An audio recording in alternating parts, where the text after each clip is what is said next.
খবর খুব বড়, যে কোনো মুহূর্তে সরকার পড়ে যেতে পারে, কিন্তু কবে? বন্ধুরা, ঘটনা হলো গতকাল কেন্দ্রীয় বাজেট পেশ হয়েছে। সেখানে দেখা যায় বিহার বিশেষ রাজ্য স্বীকৃতি দেওয়া হয়নি বিহারকে, বরঞ্চ সংসদ ভবনে কেন্দ্রীয় মন্ত্রী পঙ্কজ চৌধুরী স্পষ্ট করে বলেন বিহারকে বিশেষ রাজ্যের স্বীকৃতি দেওয়া সম্ভব নয়। আপনাদের নিশ্চয় মনে আছে, বিহারের মুখ্যমন্ত্রী এবং বর্তমানে এনডিএ জোট সরকারের কল্পতরু নীতিশ কুমার আজ থেকে নয় 2005 থেকে বিহারের জন্য বিশেষ প্যাকেজ বা বিশেষ রাজ্যের দাবি জানিয়ে এসেছিল। এমনকি 2015 সালে একটি জনসভায় মোদি বুক চিতিয়ে বা বুক ফুলিয়ে চিৎকার করে করে প্রতিশ্রুতির বন্যা বইয়ে দিয়েছিল। আসুন মোদি কি বলেছে আমি দেখাবো।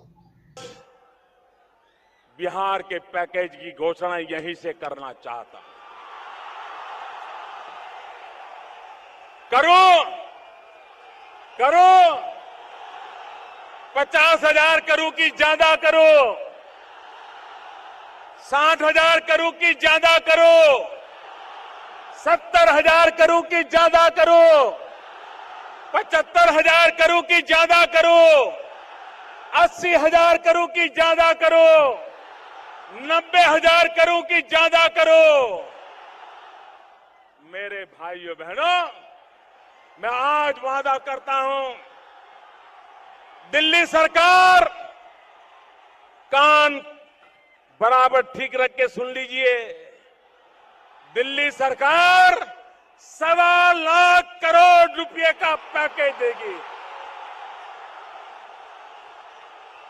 1.25 लाख करोड़ रुपया बिहार का भाग्य बदलने के लिए 1.25 लाख करोड़ रुपया। मेरे भाइयों बहनों,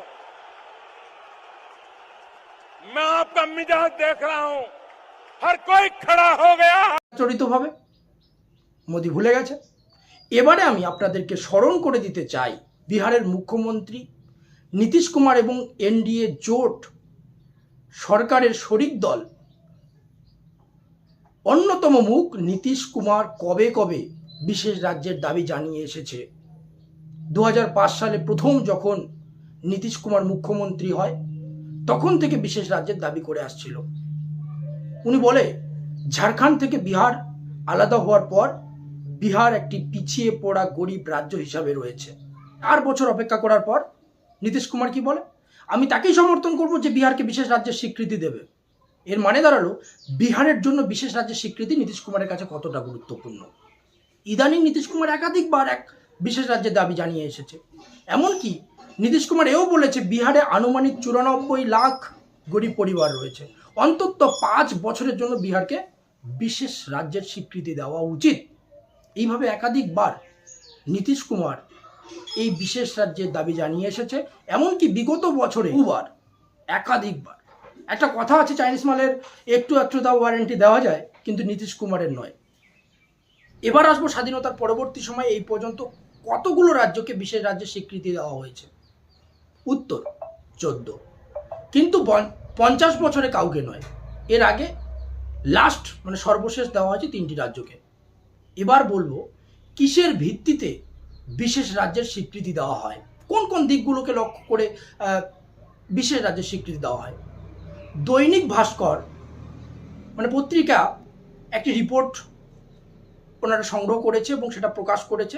আমি সেই দৈনিক ভাস্কর পত্রিকার ভিত্তিতে বলছি যে রাজ্যের জমি দুর্গম পাহাড়ি হতে হবে, রাজ্যের জনসংখ্যা কম এবং বেশিরভাগ জনসংখ্যা আদিবাসী হতে হবে, রাজ্যের লোকেশন রণনীতির দিক থেকে সেই অন্য দেশের যে সীমা সেই সীমার বরাবর বা কাছাকাছি হতে হবে, আর্থিক দিক দিয়ে এবং ইনফ্রাস্ট্রাকচারের দিক দিয়ে পিছিয়ে পড়া রাজ্য, রাজ্যের আর্থিক সম্পত্তি ঠিকঠাক ব্যবহার হচ্ছে না, মানে আর্থিক যোগান ঠিকভাবে হচ্ছে না।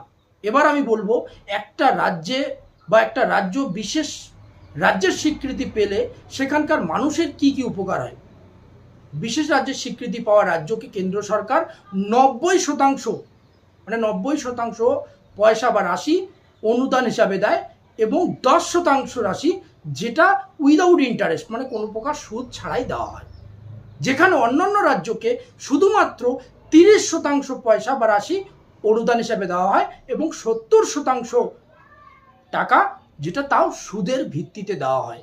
আরও অন্যান্য দিক বহু দিকে সুবিধা পায় বিশেষ রাজ্যের স্বীকৃতি পাওয়া রাজ্যটি। কিছুক্ষণ আগেই বললাম যে সর্বশেষ 3টি রাজ্যকে বিশেষ রাজ্যের স্বীকৃতি দেওয়া হয়। সেই 3 রাজ্য হলো আসাম, নাগাল্যান্ড, জম্মু কাশ্মীর। এক প্রকার পরিষ্কার এর থেকে বোঝা যায় যে বিহারকে এই মুহূর্তে, যেহেতু কিছুক্ষণ আগে আমি বললাম যে পঙ্কজ চৌধুরী পরিষ্কার বলে দিয়েছে যে বিহারকে বিশেষ রাজ্যের ভূমি স্বীকৃতি দেওয়া সম্ভব নয়, তাই এর থেকে বোঝা যায় যে পরিষ্কার যে বিহারকে এই মুহূর্তে কেন্দ্র সরকারের পক্ষ থেকে বিশেষ রাজ্যের স্বীকৃতি দেওয়া সম্ভব হচ্ছে না বা দিচ্ছে না। যতই নীতিশ কুমার এর পরিপ্রেক্ষিতে একটু তার সুর নরম দেখা যায়, এর থেকে পরিষ্কার বোঝা যাচ্ছে যে উনি কোথাও না কোথাও ত্যাগ স্বীকার করে চলছে। विशेष राज्य का दर्जा जी कह रहे थे और अगर विशेष राज्य का दर्जा बहुतों का था कि पहले से बंद कर दिया गया है इसे, तो उसके चलते एक सहायता के लिए बिहार के विकास के लिए मदद होना चाहिए। जी जी मदद होना चाहिए बिहार को, जी तो वो तो करना शुरू कर दिया। जी। खुश हैं? अरे हाँ भाई, हम तो एक चीज का ठीक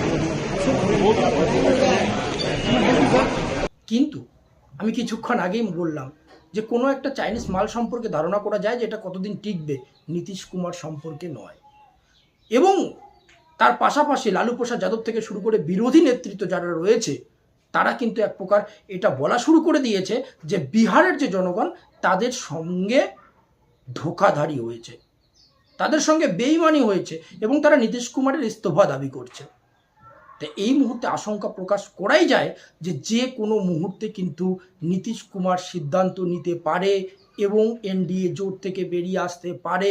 অতএব স্বাভাবিক নীতিশ কুমার যদি বেরিয়ে আসে, যেহেতু নীতিশ কুমারের উপর অনেকটা ডিপেন্ডেন্ট এই সরকার, মানে এক প্রকার নীতিশ কুমার এবং অন্ধ্রপ্রদেশের চন্দ্রবাবু নাইডুর উপরেই এই সরকার টিকে আছে, তাই স্বাভাবিকভাবে নীতিশ কুমার যদি বেরিয়ে যাওয়ার সিদ্ধান্ত নেয় তাহলে সরকার পড়ে যেতে সময় লাগবে না। অবশ্যই ভারতীয় রাজনীতিতে এই মুহূর্তে বর্তমানে দুটো গুরুত্বপূর্ণ চরিত্র, একজন হলো উত্তরপ্রদেশের যোগী আদিত্যনাথ এবং একজন আমাদের নরেন্দ্র মোদী। খুব সুন্দরভাবে কিন্তু এখানে সাবলীলভাবে নরেন্দ্র মোদী যে জিনিসটা করতে সামর্থ্য হয়েছে সেটা হলো নিজের ইমেজটাকে শক্তিশালী রূপে একজন নেতা হিসাবে প্রতিষ্ঠা লাভ করাতে কিন্তু সামর্থ্য হয়েছে। কিন্তু এখানে একটা আশঙ্কা প্রকাশ যে ইদানিংকালে সংসদ ভবনের বাইরে নরেন্দ্র মোদী যে বক্তব্য রাখে তার বক্তব্যের মধ্যে গলায় যে হতাশা চিত্র পাওয়া যায় সেটা কিন্তু একটা চিন্তার বিষয়। আমি দেখাবো। एक घंटे तक देश के प्रधानमंत्री का गला घोंटने का, उनकी आवाज को रोकने का, उनकी आवाज को दबाने का लोकतांत्रिक परंपराओं में कोई स्थान नहीं हो सकता है और इसका कोई पश्चाताप तक नहीं है, दिल में दर्द तक नहीं है। ঠিক একইভাবে একই জায়গায় সংসদ ভবনের বাইরে ভিতরে কিছুদিন আগেই নরেন্দ্র মোদী কি বলছিল, 56 इंची का सीना है एक अकेला सब पर भारी। শোনাও। देश देख रहा है, देश देख रहा है, एक अकेला कितनों को भारी पड़ रहा है, एक अकेला कितनों को भारी पड़ रहा है। ये राजनीतिक खेल खेलने वाले लोग, उनके अंदर वो हौसला नहीं है, वो ढूंढ रहे हैं, बचने का रास्ता खोज रहे हैं। দুটো বক্তব্যকে যদি আপনারা গুরুত্ব সহকারে দেখেন এবং গুরুত্ব সহকারে ভাবেন তাহলে সেই 56 ইঞ্চির ছাতিওয়ালা আজ এতটা দুর্বলতা প্রকাশ করছে, এতটা অসহায় বোধ করছে। একজন প্রধানমন্ত্রীর এরকম বলা বা এরকম বক্তব্য রাখা কখনোই স্বাভাবিক নয়। একজন প্রধানমন্ত্রী এতটা দুর্বল কখনোই সেটা স্বাভাবিক নয়।